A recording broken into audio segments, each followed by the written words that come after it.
Hey everyone, welcome back to the channel. On today's tutorial, I'm going to show you how you can find your history of install app on Google Play Store. So here I've already on the Google Play.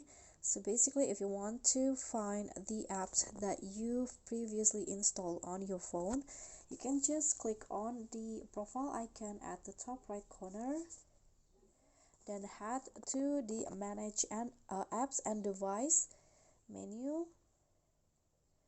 Here click on the manage tab.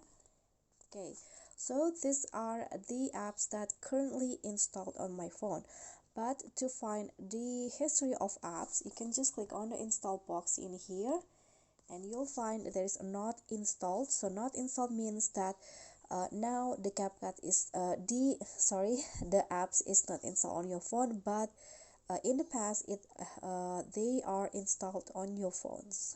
So here are the list of apps, the history of my apps, and that's basically it. I hope this will be helpful. Don't forget to like, comment, subscribe, and click on the thanks button below. Bye.